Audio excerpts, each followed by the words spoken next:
Hello friends, welcome back to ग्रोप मंत्रा। ग्रोप मंत्रा में आपका स्वागत है।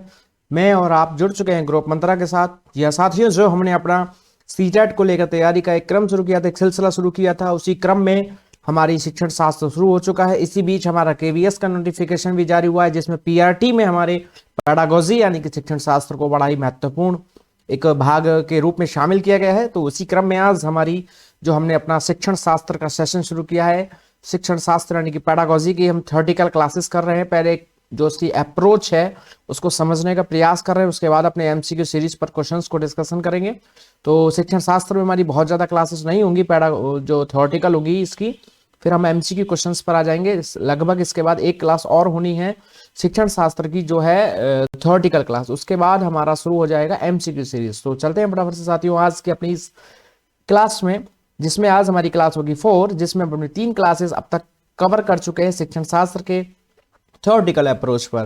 जी हाँ साथियों, अगर आपने वो 3 क्लासेस अटेंड नहीं की हैं तो इसी वीडियो के डिस्क्रिप्शन बॉक्स में उन वीडियोस का, उन क्लासेस का लिंक है, आप वहां से जाकर उनको देख सकते हैं। साथ ही हमारा ईवीएस और सीडीपी अन्य विषयों पर भी आधारित क्लासेस हैं जो हमने कवर कर चुके हैं, उनके भी लिंक इसी वीडियो के डिस्क्रिप्शन बॉक्स में है, तो आप वहां से जाकर उनको भी देख सकते हैं। तो चलते हैं साथियों फटाफट से अपने आज की इस महत्वपूर्ण क्लास की ओर, जिसमें आज हमारा केवीएस और सीटेट को ओरिएंटेटेड करते हुए पेडागोजी यानी कि शिक्षण शास्त्र में क्लास 4 होगी, जिसका टॉपिक है आज शिक्षण विधियां व प्रकार। और मुख्यतः हमारी 2 विधियां हैं जिनमें से अक्सर एग्जाम में क्वेश्चन पूछे जाते हैं। सीटेट में तो एक ही पेपर में 203 क्वेश्चन एक ही टॉपिक में से आ जाते हैं, आगमन निगमन विधि में से पर्टिकुलर। तो साथ ही उसी अप्रोच को एग्जाम में कोई भी बिंदु शिक्षण शास्त्र से संबंधित कोई भी क्वेश्चन न छूटे, उस पॉइंट ऑफ व्यू से जो हमने अपना सिलसिला शुरू किया है। तो उसी क्रम में आज स्टार्ट करते हैं अपने आज की इस क्लास को, जिसमें आज हम जानेंगे अपने शिक्षण शास्त्र के विधियों से संबंधित। तो चलते हैं अपनी क्लास की ओर।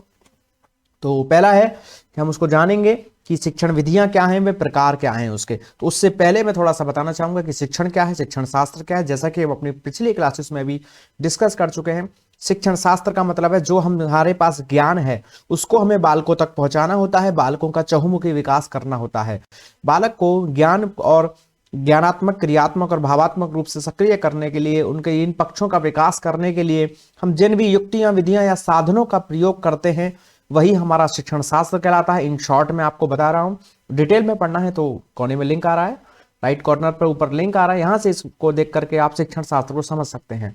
और तो शिक्षण विधियों से संबंधित है अब हमारा कि ऐसी विधियां जो परोसने के ढंग हैं, हम अपने जो ज्ञान को परोसते हैं वो भिन्न भिन्न प्रकार से परोसते हैं, क्योंकि जो हमारे बालक हैं उनके कभी भी एक जैसे समान जैसे कैरेक्टर्स या गुण या विशेषताएं या रुचियां नहीं पाई जा सकती। अर्थात हर बालक में व्यक्तिगत विभिन्नताएं पाई जाती हैं। तो उन व्यक्तिगत विभिन्नताओं और पाठ्यक्रम या जो भी पाठ्य वस्तु है, पाठ्य बिंदु है, उनके स्तर को देखते हुए हम समान रूप से, समान तरीके से हर चीज को समझाने के लिए समान प्रकार की विधियों का प्रयोग नहीं कर सकते। इसी की पॉइंट ऑफ व्यू से हमारे शिक्षण शास्त्र में विभिन्न शिक्षण विधियों का चर्चा की गई है, उन पर प्रकाश डाला गया है। तो उन्हीं को आज जानेंगे कि शिक्षण विधियां कौन कौन सी हैं। उसमें हमारे कुछ फैक्ट्स क्वेश्चंस भी आते हैं कि कौन सी शिक्षण विधि किसने दी, और साथ ही कौन सी विधि की कौन सी या किस प्रकार की विशेषताएं हैं, आदि आदि। विशेषकर आगमन निगमन पर बहुत ज्यादा क्वेश्चन पूछा जाता है। तो इन सभी पॉइंट ऑफ व्यू से इन एक एक बिंदुओं को समझेंगे अपनी आज की इस क्लास में। शिक्षण की विधियां सबसे पहले हम जानेंगे आज की इस क्लास में कि कौन कौन सी शिक्षण विधियां हैं और कौन सी विधि के कौन हमारे प्रतिपादक हैं। तो सबसे पहले जानेंगे प्रश्नोत्तर विधि। अभी इनको डिटेल नहीं समझेंगे, फिलहाल हमें बस इतना जानना है कि कौन सी विधि के कौन प्रतिपादक हैं। तो साथियों, प्रश्नोत्तर विधि के प्रतिपादक कौन है? सुकरात को माना जाता है। सुकरात जो है, सोक्रेटिस जो है, वो प्रश्नोत्तर विधि के प्रतिपादक माने जाते हैं। वही दूसरी है हमारी संवाद विधि, कम्युनिकेशन मेथड, जो कि प्लूटो ने दिया है। जो हमारा क्वेश्चनिंग मेथड है वो सुकरात का है, और संवाद जो है वो प्लूटो का है, क्योंकि सुकरात के जो शिष्य का नाम भी क्या है? प्लूटो ही है। तो सुकरात प्लूटो गुरु शिष्य का संबंध रखते हैं, जिसमें सुकरात हमारे गुरु हैं और प्लूटो इनके शिष्य हैं। और वहीं प्लूटो के भी शिष्य का नाम है अरस्तु, जिन्होंने दी है आगमन निगमन विधि। जी हाँ साथियों, सुकरात, प्लूटो और अरस्तु ये गुरु शिष्य हैं। सबसे पहले सुकरात ने, सुकरात के शिष्य का नाम है प्लूटो और प्लूटो के शिष्य का नाम है अरस्तु। जो हमारी प्रश्नोत्तर विधि है वो सुकरात ने दी है, संवाद विधि हमारी प्लूटो ने दी है, और आगमन निगमन विधि के प्रतिपादक हमारे अरस्तु को माना जाता है। और वहीं साथियों अक्सर अक्सर हमारे एग्जाम में बहुत क्वेश्चन आता है, सीटेट हो, यूपी टेट हो, कोई भी परीक्षा हो जिसमें हमारा शिक्षण शास्त्र या जो भी हमारे सीडीपी वाले पोर्शन से संबंधित कोई भी टीचिंग एप्टीट्यूड्स आता है, वहां पर अक्सर पूछ लिया जाता है कि मनोविश्लेषणात्मक विधि के प्रतिपादक कौन है, या इस सिद्धांत के रूप में भी इसको जाना जाता है, मनोविश्लेषणात्मक सिद्धांत या मनोविश्लेषणात्मक विधि। तो इसके प्रतिपादक हैं हमारे सिगमंड फ्राइड। जी हाँ साथियों, जिसमें इन्होंने इड ईगो सुपर ईगो पर चर्चा की है। अगला है अभ्यास एवं आवृत्ति विधि। अभ्यास एवं आवृत्ति विधि को दिया है पेस्टालॉजी ने। जी हां साथियों, जो हमारे बाल विकास के प्रतिपादक भी माने जाते हैं, उन्होंने अभ्यास एवं आवृत्ति विधि को दिया है। अगला है किलपैट्रिक। किलपैट्रिक से जो हमारे हैं मनोवैज्ञानिक, इनके साथ जोड़ा जाता है प्रोजेक्ट विधि को। बिल्कुल साथियों, तो प्रोजेक्ट विधि जो है हमारी, या प्रोजेक्ट मेथड जिसे आप कहते हैं, वो दिया है किलपैट्रिक ने। अभी साथियों जो खास खास विधियां हैं उनको हम डिटेल में भी जानेंगे आगे, फिलहाल बस हम विधियां और उनके प्रतिपादकों को जान रहे हैं। अगला है डाल्टन विधि। डाल्टन विधि दी है हमारे हेलन पार्खस्ट ने। बिल्कुल साथियों, डाल्टन विधि हमारी किसने दी है? हेलन पार्खस्ट ने दी है। और अगली विधि है अन्वेषण विधि, जिसको ह्यूरिस्टिक मेथड या खोज विधि के नाम से भी जाना जाता है। अन्वेषण विधि, ह्यूरिस्टिक मेथड या खोज विधि के प्रतिपादक हैं आर्मस्ट्रॉन्ग। बिल्कुल साथियों, आर्मस्ट्रॉन्ग हमारे अन्वेषण विधि, ह्यूरिस्टिक विधि या खोज विधि के प्रतिपादक माने जाते हैं। और अगला है किंडरगार्टन। किंडरगार्टन विधि हमारी सबसे मोस्ट फेमस है, अक्सर एग्जाम में आती है, बार बार एग्जाम में इसमें से क्वेश्चन देखा जाता है। तो किंडरगार्टन विधि के हमारे प्रतिपादक हैं फ्रॉबेल। कौन है? फ्रॉबेल जो है हमारे, वो किंडरगार्टन विधि के प्रतिपादक हैं।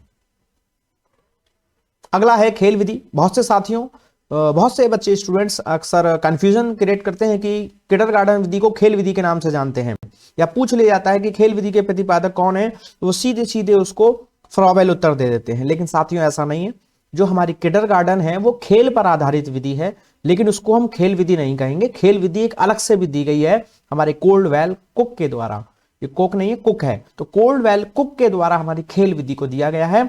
और ये जो है हमारा किंडरगार्टन विधि जो है वो खेल पर आधारित है, लेकिन उसको हम खेल विधि नहीं कहेंगे। अगर खेल विधि कहीं पर आता है तो उत्तर निश्चित तौर पर कोल्डवेल कुक को दिया जाएगा, ना कि फ्रॉबेल को। तो याद रखेंगे साथियों, किंडरगार्टन विधि के फ्रॉबेल है, लेकिन खेल विधि अगर बोल दे तो तुरंत हमारा उत्तर होना चाहिए कोल्डवेल कुक।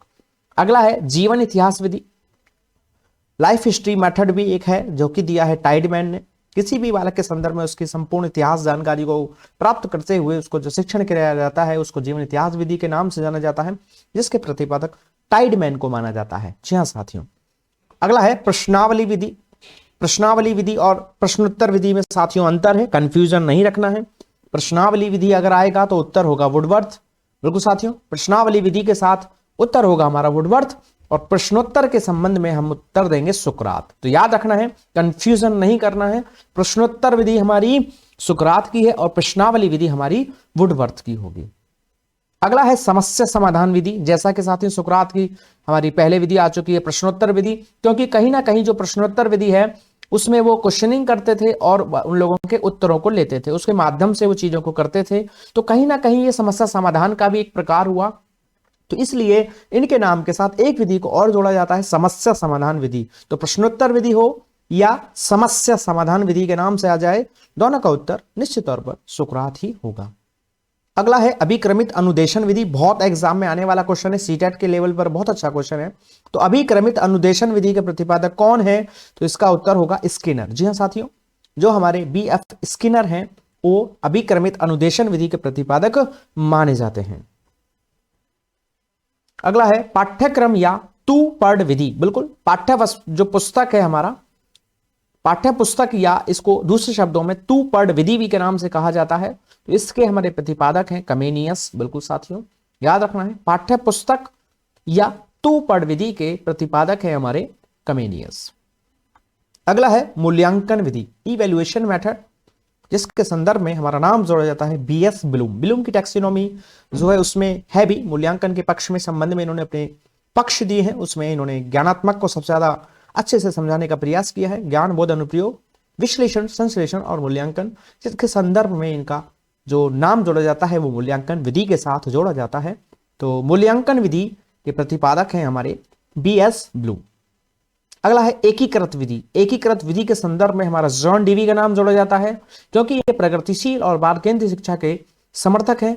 समावेशी शिक्षा का इन्होंने कहीं ना कहीं पक्ष लिया है, जिसमें इन्होंने कहा है सभी प्रकार के बालकों को एक साथ जोड़ते हुए चीजों को शिक्षण को कराया जाना चाहिए और चीजों को एकीकृत करते हुए, यानी कि इंटीग्रेटेड का मतलब होता है सभी चीजों को सामान्य स्तर से जोड़ते हुए आपस में एक साथ एक प्रकार से इनको उपलब्ध कराया जाना चाहिए, जिसके संदर्भ में हमारे जॉन डीवी का नाम जोड़ा जाता है। तो साथियों बिल्कुल बहुत अच्छे से याद रखना है, एकीकृत विधि हमारी किसने दी है? जॉन डीवी ने दी है। अगला है सह संबंध या समन्वय विधि। जब किसी के साथ कोऑर्डिनेट करते हैं, हम कनेक्शन क्रिएट करते हैं, संबंध स्थापित करते हुए किसी चीज का शिक्षण किया जाता है तो उसे संबंध या समन्वय विधि, कोऑर्डिनेट मेथड भी कहते हैं, जिसको दिया है हमारे हर्बर्ट स्पेंसर ने। किसने दिया साथियों? हर्बर्ट स्पेंसर ने हमारा दिया है सह संबंध या समन्वय विधि। अगला है हमारा भ्रमण विधि। भ्रमण विधि आप सभी समझते हैं, हमारे एनसीएफ ने रिकमेंड भी किया है कि भ्रमण पर अधिक बल दिया है, बालकों के कक्षा के ज्ञान को बाहर के जीवन से जोड़ने पर बल दिया है, तो उसी को भ्रमण कहते हैं। तो भ्रमण विधि के संदर्भ में पर्टिकुलर नाम जोड़ा जाता है हमारे पेस्टोलॉजी का। जी हाँ साथियों, भ्रमण विधि के प्रतिपादक पेस्टोलॉजी को माना जाता है। अगला है साथियों मस्तिष्क उद्वेलन विधि, ब्रेन स्टॉर्मिंग मेथड है, असबर्न ने दिया है हमारा। किसने दिया है? असबर्न ने दिया है। अगला है क्रियात्मक अनुसंधान विधि। क्रियात्मक अनुसंधान विधि के प्रतिपादक है हमारे स्टीफलन एम कोट। बिल्कुल साथियों, क्रियात्मक अनुसंधान विधि स्टीफलन एम कोट। अगला है रेखीय अभिक्रमित अनुदेशन विधि। बिल्कुल साथियों, अभिक्रमित अनुदेशन विधि हो चाहे रेखीय अभिक्रमित अनुदेशन विधि हो, नाम हमारा स्किनर का ही आएगा। लेकिन साथियों याद रखना है, अभिक्रमित अनुदेशन विधि हो लेकिन शाखीय शब्द अगर जुड़ जाए तो फिर हमारा उत्तर स्किनर नहीं होगा, फिर होगा हमारा नॉर्मल ए क्राउडर। बिल्कुल साथियों, शाखीय अभिक्रमित अनुदेशन विधि हमारा नॉर्मल ए क्राउडर ने दी है। और वहीं हमारा है स्वनिर्देशित अभिक्रमित अनुदेशन विधि, खुद से अभी निर्देशन देते हुए अभिक्रमित करते हुए अनुदेशन विधि किसने दी है? हमारी फ्रेंड एस केलर ने। किसने दी है? फ्रेंड एस केलर ने हमारी दी है। अगला है अवरोही अभिक्रमित अनुदेशन विधि। बिल्कुल साथियों, छांट छांट के बिल्कुल मैंने ऐसे लिखी है सारी कि जो बिल्कुल आपको इंपॉर्टेंट हो और एग्जाम में आपको आ सकती हैं और आपको अच्छे से उनको जानकारी होनी चाहिए।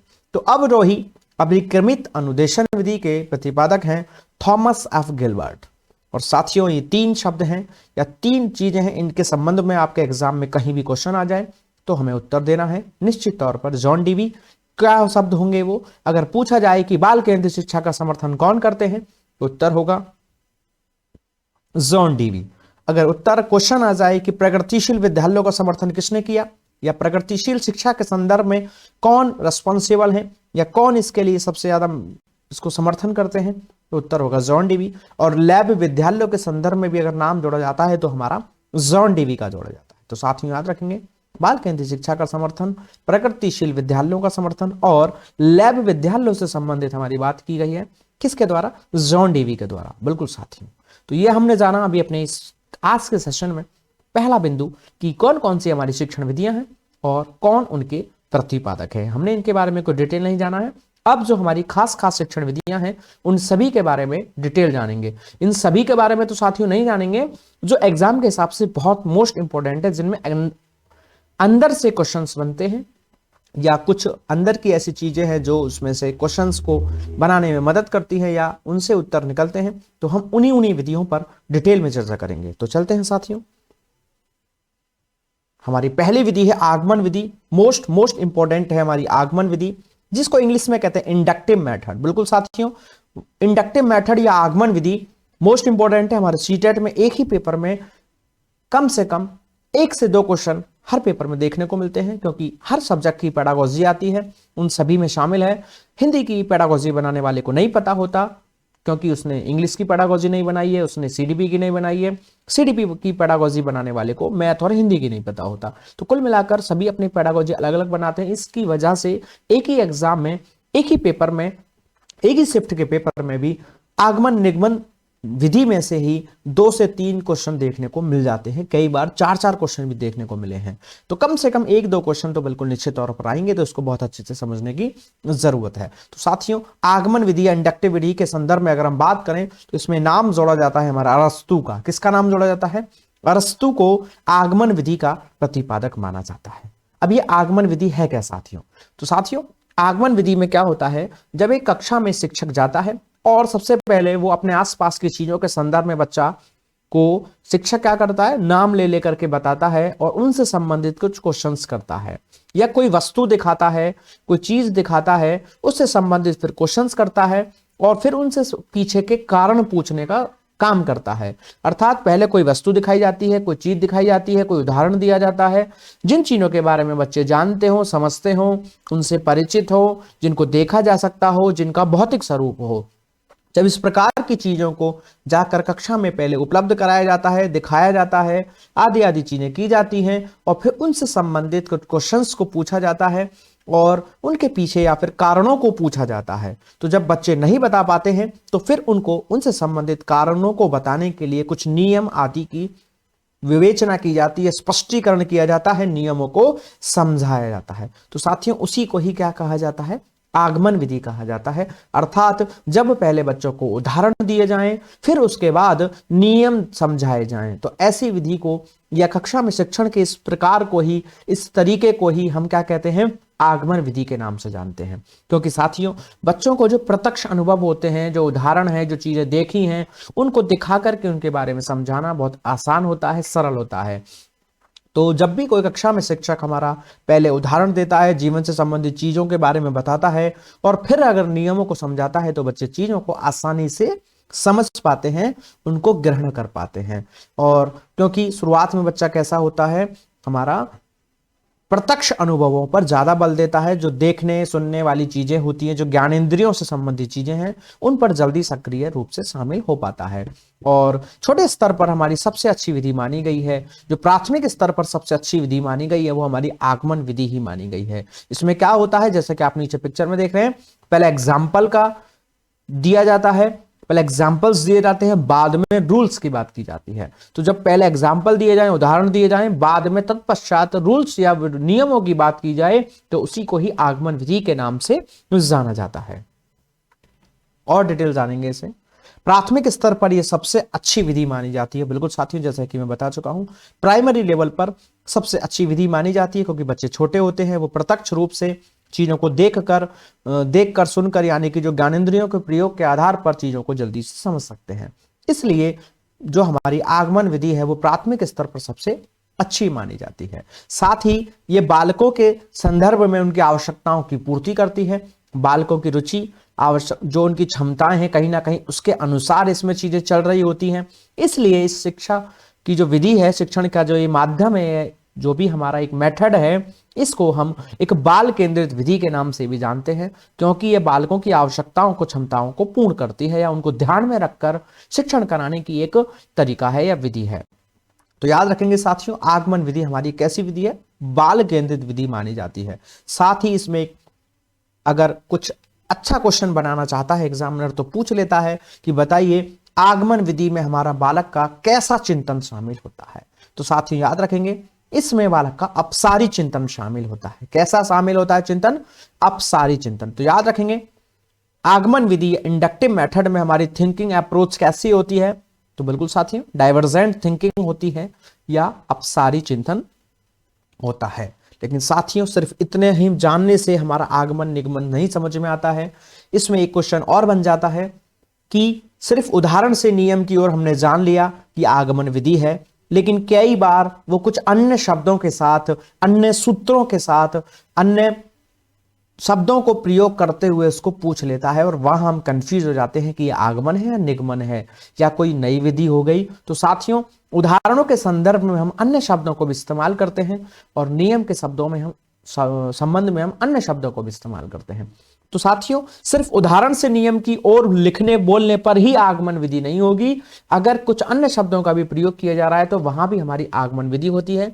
समझते हैं साथियों उसको डिटेल में। अगर एग्जाम में पूछा जाए कि विशिष्ट से सामान्य की ओर, तो इसका मतलब क्या है? आगमन विधि। क्योंकि साथियों, उदाहरणों को स्पेशल माना गया है और नियम को सामान्य बात माना गया है, छोटी बात माना गया है। जो चीजें हमें दिखाई देती हैं साथियों, वही तो उदाहरण है। तो ज्ञात से अज्ञात की ओर, इसका मतलब क्या है? आगमन विधि। जो दिख रहा है वही क्या है? उदाहरण है। जो ज्ञात है वो उदाहरण है। याद रखना है अच्छे से। तो ज्ञात से अज्ञात की ओर हमारा क्या होगा? आगमन विधि होगा। अगला है मूर्त से अमूर्त की ओर। मूर्त का मतलब कंक्रीट, जिनका सॉलिड स्ट्रक्चर है, शेप है, फिजिकल उनका जो अपना है आकृति है। तो इसका मतलब जो मूर्त है उसको हम देख सकते हैं, यानी कि वो ज्ञात है, और जो ज्ञात है वही स्पेशल है, और जो स्पेशल है हमने किसको माना है, उदाहरण को माना है। तो याद रखेंगे मूर्त से अमूर्त की ओर भी हमारा आगमन विधि को ही फॉलो करता है।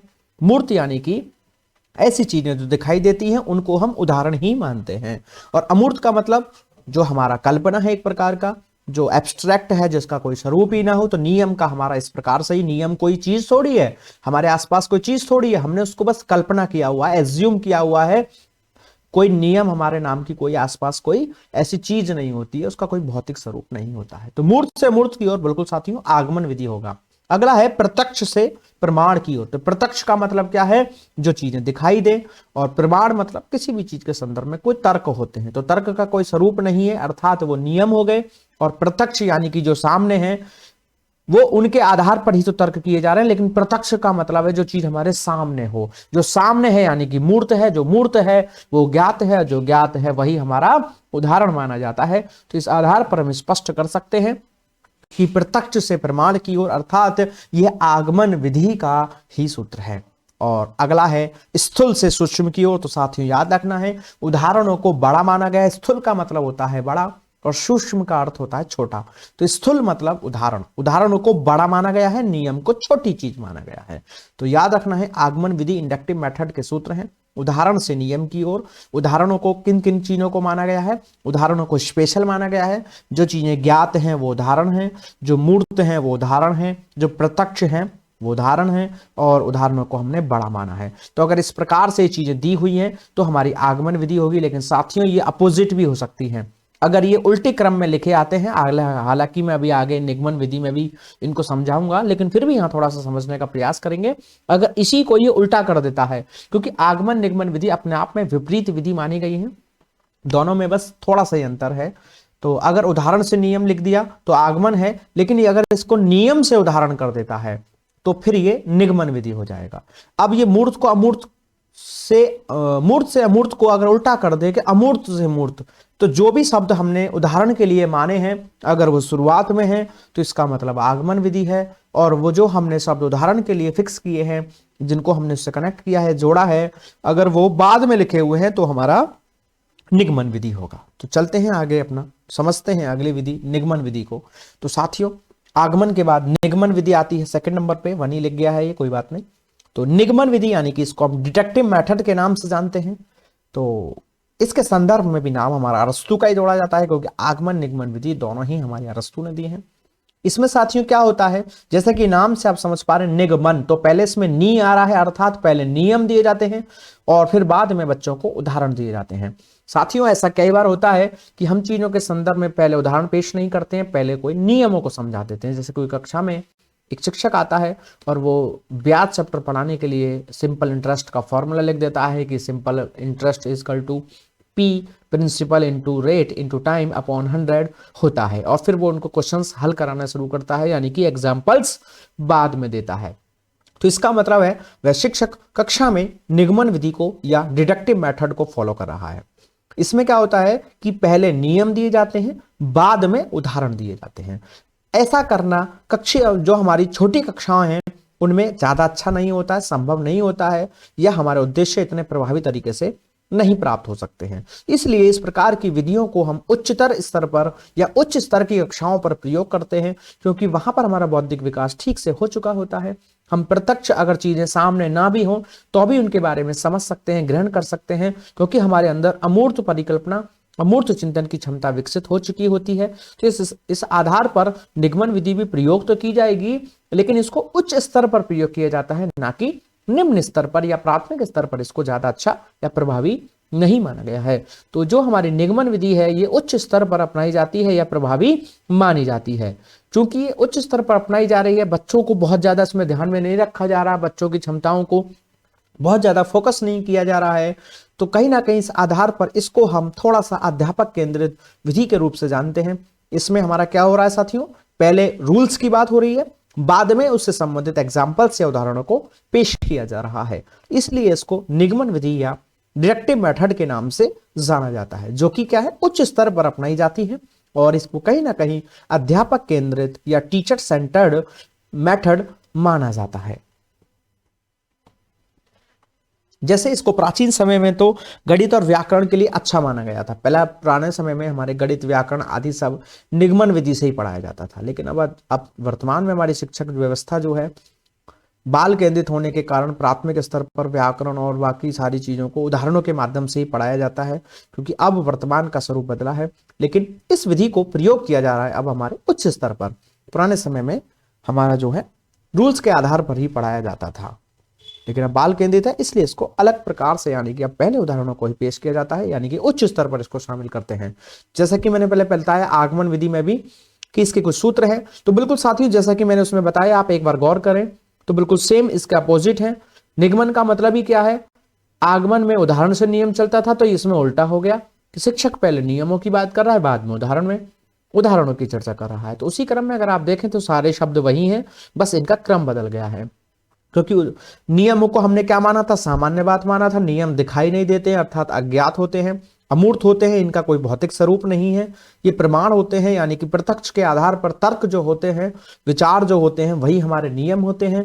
और सूक्ष्म यानी कि नियमों को छोटा माना गया है। तो याद रखेंगे साथियों, निगमन विधि में हमारा सूत्र क्या हो सकते हैं। जरूरी नहीं है कि एग्जाम में नियम से उदाहरण की ओर पूछते हुए कहे कि बताइए कौन सी विधि को फॉलो कर रहा है, या आपसे पूछ लिया जाए अन्य शब्दों से भी इसको पूछा जा सकता है। तो बिल्कुल भी जनरलाइजेशन नहीं करना है कि एक क्रम से पूछा जाएगा, इसको क्रम घुमाकर भी पूछा जा सकता है, क्योंकि एक क्रम इसका अपोजिट हो जाते ही दूसरी विधि को फॉलो करता है।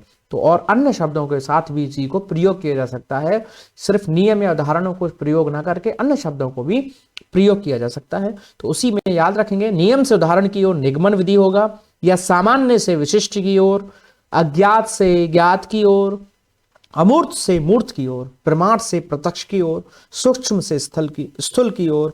इस सभी जो हमारे स्टेटमेंट्स हैं, सूत्र हैं, ये सभी हमारे निगमन विधि या डिडक्टिव मेथड को फॉलो करते हैं। उम्मीद है साथियों आपको आगमन निगमन विधि अच्छी से समझ में आई होगी।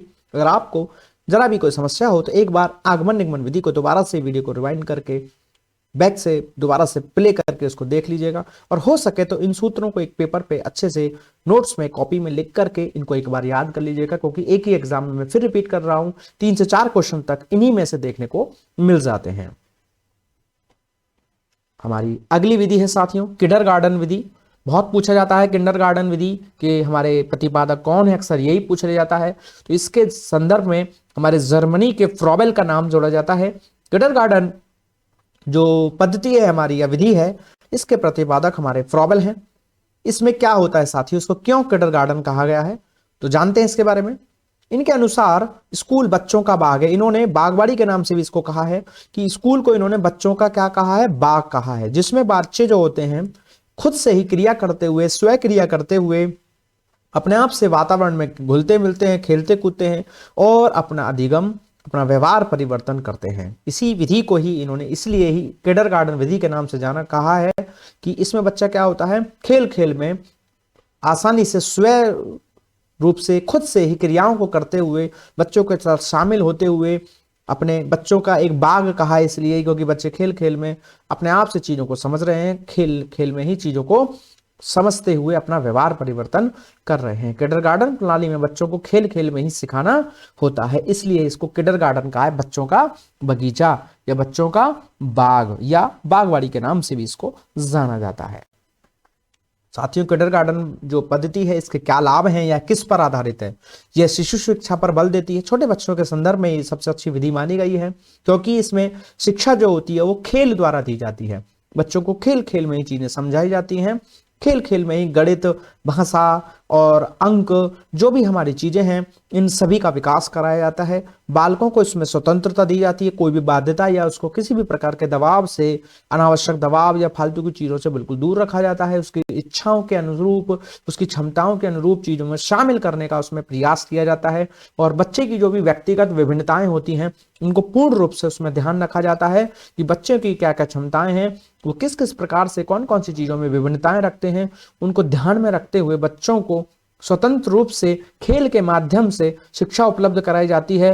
और इसी बहाने उसमें सामाजिक भावना का भी विकास होता है और वह चीजों को समझने का आसानी से प्रयास कर पाता है। तो इसी को कहते हैं किंडरगार्टन विधि, जिसके संदर्भ में हमारे फ्रॉबेल का नाम जोड़ा जाता है।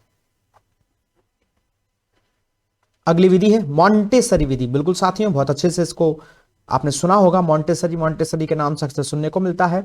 तो मॉन्टेसरी पद्धति जो है वो हमारी, इसके संदर्भ में हमारा नाम जोड़ा जाता है मारिया मॉन्टेसरी। बिल्कुल साथियों, हमारे इटली की जो है एक मनोवैज्ञानिक है या शिक्षा मनोवैज्ञानिक है मारिया मॉन्टेसरी, उनका नाम मॉन्टेसरी विधि के संदर्भ में जोड़ा जाता है। मॉन्टेसरी पद्धति आपको लगेगा मॉन्टेसरी ही है, लेकिन याद रखना साथी उनका मारिया नाम है, क्योंकि मारिया एग्जाम में जब ऐसा कोई विधि होती है या ऐसा कोई सिद्धांत होता है जिसमें उन्हीं के नाम पर होता है, तो फिर उसके पूरे नाम को अच्छे से याद होना चाहिए, क्योंकि वो मारिया की जगह कुछ अन्य शब्दों को जोड़ देगा और हम सामान्य तौर पर याद रख लेते हैं कि मॉन्टेसरी उनके नाम पर ही है, लेकिन ऐसा नहीं है। मारिया की जगह वो ऑप्शन ऐसे भी दे सकता है जिनमें चारों में ही मॉन्टेसरी आ रहा हो, लेकिन मारिया की जगह पर अन्य शब्द भी जोड़ के दे दिए हों, लेकिन मॉन्टेसरी सभी में मिल सकता है। तो याद रखेंगे मॉन्टेसरी विधि के प्रतिपादक हैं मारिया मॉन्टेसरी। इन्होंने अपने शिक्षण विधि में क्या किया कि इन्होंने कम बुद्धि वाले बालकों की शिक्षा का कार्य शुरू किया। इन्होंने देखा कि कुछ बच्चे ऐसे होते हैं जिनमें बौद्धिक क्षमताएं कम हैं, किसी भी प्रकार से उनका आईक्यू लेवल कम है, तो उनकी जो भी कमियां हैं, जो भी उनकी मानसिक कमजोरियां हैं, तो उनको ध्यान में रखते हुए उनको ज्ञानेंद्रियों के माध्यम से उचित प्रशिक्षण के अभाव में जो भी वो चीजें रह जाती थीं उनको उपलब्ध करने का प्रयास किया, और जिसके संदर्भ में विधि दी मॉन्टेसरी विधि। अतः इन्होंने अपने इस मॉन्टेसरी विधि में कम बुद्धि वाले बच्चों को खेल विधि से सिखाने पर बल दिया। लेकिन इसमें खेल पर तो हमारा किंडरगार्टन विधि भी है, लेकिन इनका जो मुख्य रूप से अभिप्राय है वो कम बुद्धि वाले बच्चों में, या जिनका आईक्यू लेवल कम है, या जिनमें सीखने सिखाने से संबंधित जो भी क्षमताएं हैं वो कहीं ना कहीं उनमें किसी भी प्रकार का अभाव है, ऐसे बालकों के संदर्भ में जो इन्होंने खेल विधि पर बल देते हुए विभिन्न प्रकार के खेलों को शामिल करते हुए उनके शिक्षा के संदर्भ में जो विधि दी, उसी को ही मॉन्टेसरी विधि के नाम से जाना जाता है। इसी क्रम में मॉन्टेसरी शिक्षा के गुण। तो मॉन्टेसरी शिक्षा के गुण क्या है? तो यह हमारी जो शिक्षण विधि है, मॉन्टेसरी शिक्षा विधि जो है, इसमें हमारे ज्ञानेंद्रियों के प्रशिक्षण पर बल दिया जाता है। अर्थात ये हमारे जो सेंसरी ऑर्गन्स होते हैं, जैसे कि हमारे आंख, नाक, कान, त्वचा, जीभ आदि हमारे सेंसरी ऑर्गन होते हैं। अर्थात जब बालक को किसी कार्य को शामिल इस प्रकार से किया जाए कि वह देख सके, उनको टच कर सके, उनको सुन सके, या उनको इस प्रकार से शामिल किया जाए जिनमें वह बच्चा क्रियाशील हो, अर्थात उसी को ही हम ज्ञानेंद्रियों के आधार पर प्रशिक्षण कहते हैं। अर्थात हमारी जो मॉन्टेसरी शिक्षा विधि है वह ज्ञानेंद्रियों के प्रशिक्षण पर बल देती है, साथ ही यह बालक की स्वतंत्रता पर भी बल देती है। वह कहती है कि बच्चे को शिक्षा खेल के माध्यम से दी जाए, वह स्वयं रूप से खुद से क्रिया करते हुए अपनी ज्ञानेंद्रियों के आधार पर शिक्षा को ग्रहण कर सके। साथ ही यह बालकों के संदर्भ में शारीरिक शिक्षा पर भी बल देती है, और यह सबसे बड़ी बात इसमें एक और कि यह दंड का बहिष्कार करती है, जिसमें दंड को निषेध किया गया है। अर्थात इसमें बच्चा खेल खेल में अपने ज्ञानेंद्रियों का प्रयोग करते हुए स्वयं रूप से खुद से ही चीजों को समझे, पढ़े और ग्रहण करे, और स्वतंत्र रूप से वो इस प्रकार की चीजों को कर सके, और उनको किसी भी प्रकार से, किसी भी माध्यम से, किसी भी प्रकार का कोई दंड ना दिया जाए। इसी प्रकार की विधि को ही मॉन्टेसरी विधि, या इस सभी गुणों के आधार पर कह सकते हैं हम कि जो हमारी मॉन्टेसरी शिक्षा विधि है तो एक बाल केंद्रित विधि है, इसलिए इस वर्तमान शिक्षा में इसको ज्यादा प्रभावी रूप से पसंद किया जाता है, लागू किया जाता है। अगली विधि है साथियों परियोजना विधि। हम बिल्कुल मोस्ट इंपॉर्टेंट विधियों की ही चर्चा करें जिनमें अंदर से भी एग्जाम में क्वेश्चंस बन जाते हैं। तो प्रोजेक्ट विधि हमारी है, इसके संदर्भ में नाम जोड़ा जाता है किलपैट्रिक का। किलपैट्रिक ने अपने इस विधि के संदर्भ में कहा है कि बालक को अगर सामाजिक वातावरण के अनुसार चीजों को शामिल करते हुए पढ़ाया जाता है, उसके संदर्भ में चीजों को शामिल किया जाता है। बच्चा जिनमें वातावरण से, अपने आसपास के लोगों से अंतक्रिया करते हुए चीजों को करता है, सीखता है, तो वह काफी रूप से प्रभावी ढंग से चीजों को समझ पाता है, कर पाता है। इसी विधि को ही, या इस तरीके को ही परियोजना विधि या प्रोजेक्ट मेथड के नाम से जाना जाता है, जिसके प्रतिपादक हमारे हैं किलपैट्रिक। इसकी प्रक्रिया क्या होती है, प्रोजेक्ट मेथड कैसे काम करता है, इस विधि की क्या कार्य पद्धति है, तो जानते हैं। इसमें क्या होता है साथियों, अध्यापक बच्चों से वाद विवाद करके कुछ समस्याएं उत्पन्न करता है, उनमें उत्सुकता या किसी भी चीज के संदर्भ में क्यूरियोसिटी पैदा करता है, बच्चों को उससे संबंधित जानने की इच्छा पैदा होती है और बच्चे फिर उसका हल करने में, समस्या का समाधान करने का प्रयास करते हैं और बच्चों को बोला जाता है कि आप इस समस्या का हल ढूंढें।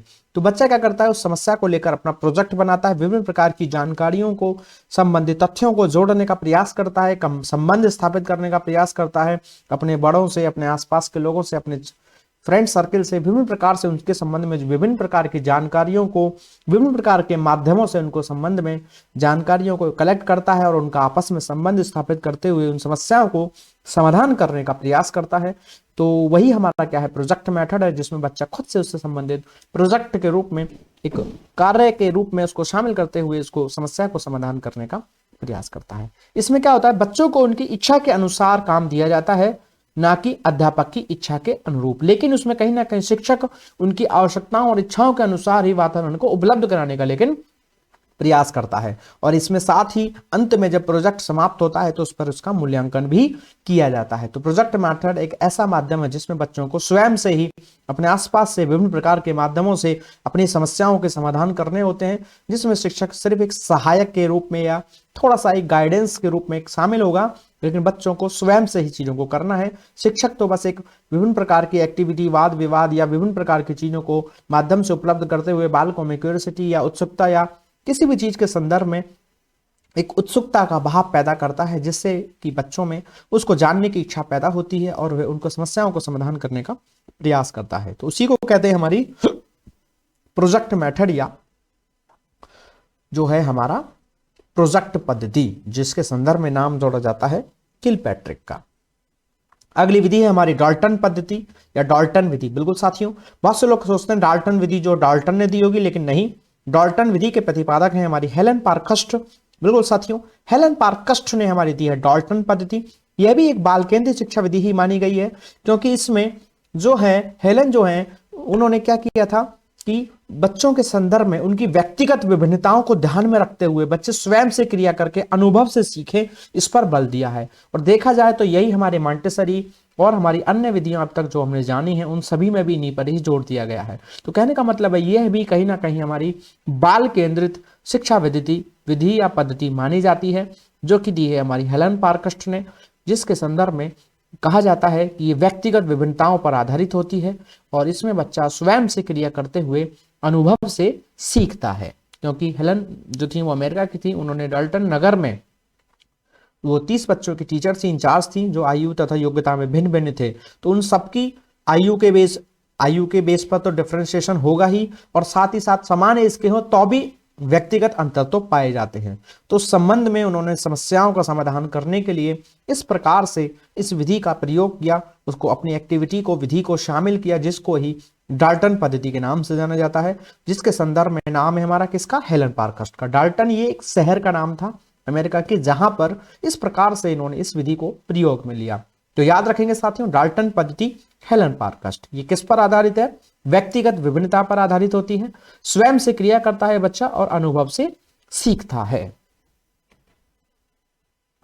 इसमें क्या होता है, निश्चित समय में निश्चित कार्य करना होता है और बालकों में उत्तरदायित्व यानी कि रेस्पॉन्सिबिलिटी एंड स्वावलंबन यानी कि सेल्फ डूइंग की भावना विकसित होती है। बच्चे स्वयं से ही अपने उत्तरदायित्व समझते हुए उन कार्यों को करते हैं और एक निश्चित समय अवधि इसमें लेकिन दी जाती है, और बच्चा इसमें क्या करता है, खुद से चीजों को करने का प्रयास करता है।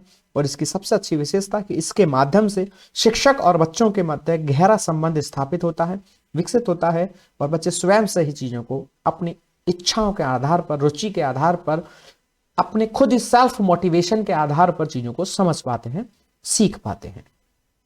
डाल्टन पद्धति, हेलन पार्कस्ट। अगला है अन्वेषण विधि या खोज विधि। बिल्कुल साथियों, अन्वेषण का मतलब होता है खोज करना। इसको इंग्लिश में नाम से जाना गया है ह्यूरिस्टिक मेथड। कई बार इसका अंग्रेजी नाम को भी हिंदी में लिख देता है कि ह्यूरिस्टिक मेथड या ह्यूरिस्टिक विधि के प्रतिपादक कौन है। तो साथियों याद रखेंगे, खोज विधि, अन्वेषण विधि या ह्यूरिस्टिक मेथड के प्रतिपादक हमारे आर्मस्ट्रॉन्ग का नाम जोड़ा जाता है। जैसा कि हम इसके नाम से समझ सकते हैं, ह्यूरिस्टिक यानी कि इसका मतलब होता है अन्वेषण, जिसका मतलब होता है खोज करना, ये डिस्कवरी। तो कक्षा में या शिक्षण में कई बार इस प्रकार से भी चीजों को शामिल किया जाता है, जिसमें खोज परक उपागम शामिल करते हुए बच्चा जिसमें खुद स्वयं से चीजों को खोजते हुए विभिन्न प्रकार की चीजों के हल निकालने का प्रयास करता है, समस्या का समाधान करने का प्रयास करता है।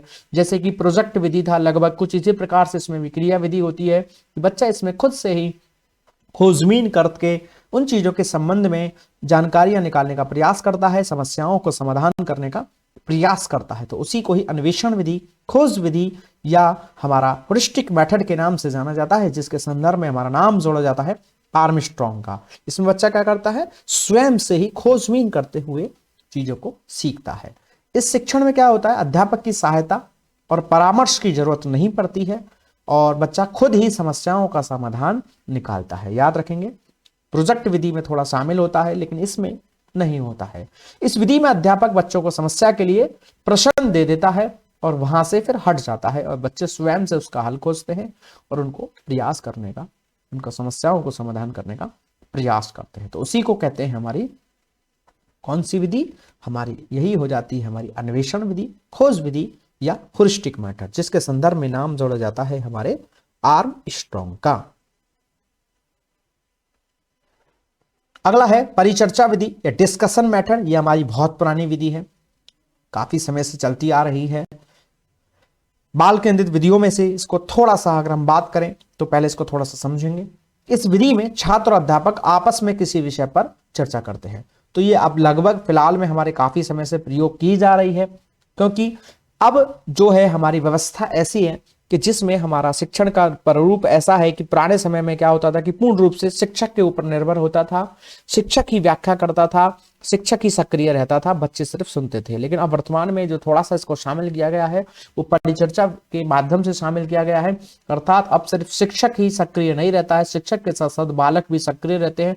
दोनों के बीच प्रश्न उत्तर और विभिन्न प्रकार की चीजों का विनिमय, ज्ञान से संबंधित, तथ्यों से संबंधित विनिमय की चीजें चलती हैं। दोनों ही सक्रिय रूप से शामिल होकर विभिन्न समस्याओं के समाधान को प्राप्त करते हैं। तो परिचर्चा विधि या डिस्कशन मेथड की बात करें तो इस विधि में छात्र और अध्यापक आपस में किसी विषय पर चर्चा करते हैं और इस विधि के द्वारा सभी अपने अपने विचार रखते हैं।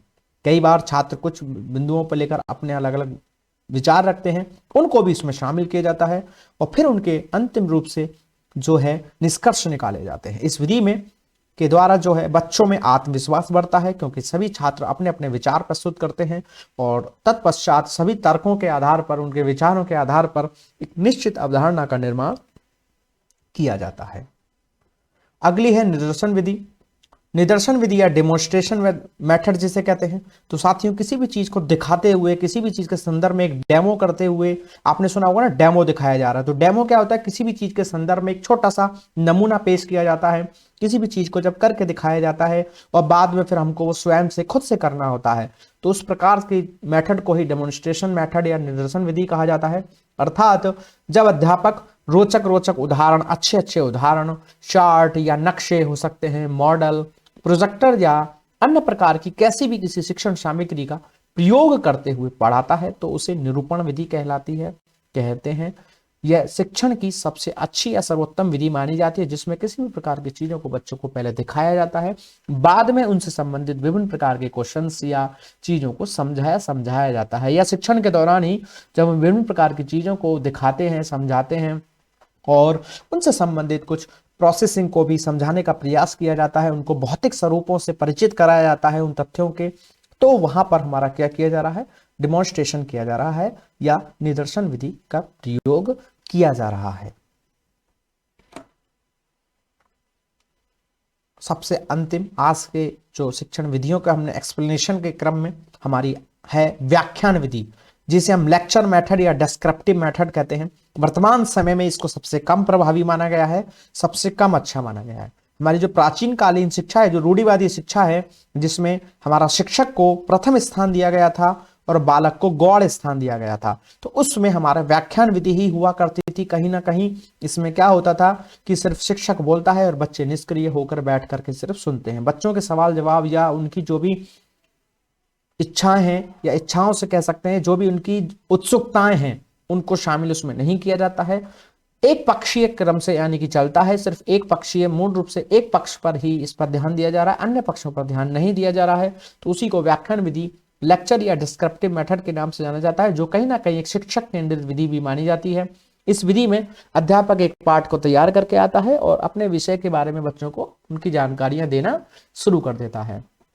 हालांकि इसमें बच्चों को बहुत ज्यादा सवाल जवाब करने का अवसर नहीं प्राप्त होता है, इसलिए इसको कह सकते हैं कि ये शिक्षक केंद्रित विधि है, जिसमें बच्चा क्या है, विद्यार्थी जो है वो निष्क्रिय रहता है।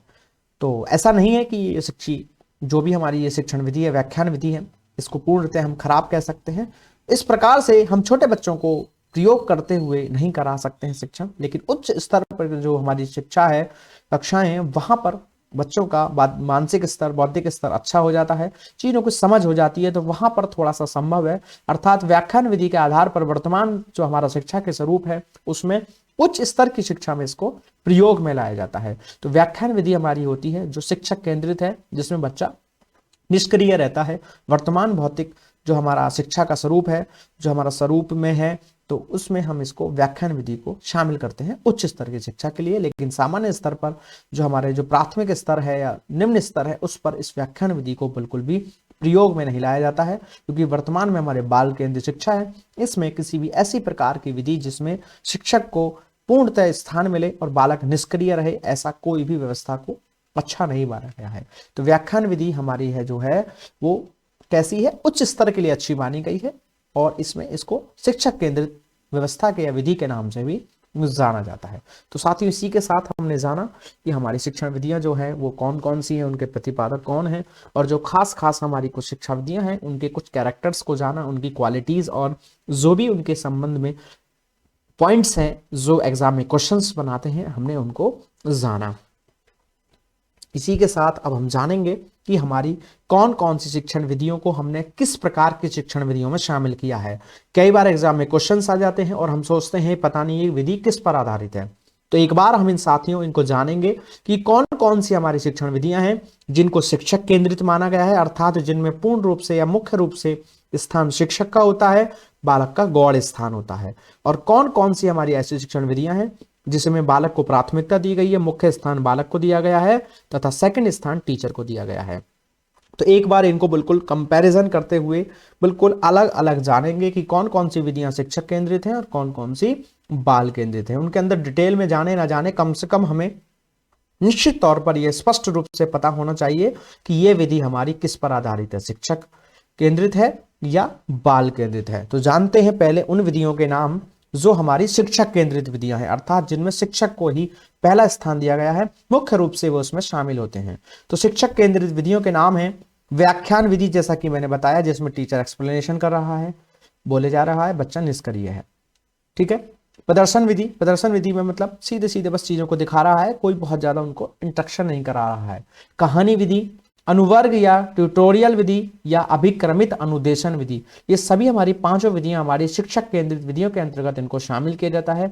याद रखना है अच्छे से, व्याख्यान विधि, प्रदर्शन विधि, कहानी विधि, अनुवर्ग या ट्यूटोरियल विधि, अभिक्रमित अनुदेशन विधि, ये हमारी सभी पांचों विधियां हमारी कैसी हैं, शिक्षक केंद्रित विधियां हैं। साथ ही कुछ और भी विधियां हो सकती हैं, लेकिन जो मुख्य मुख्य हमने उनको इसमें शामिल किया है।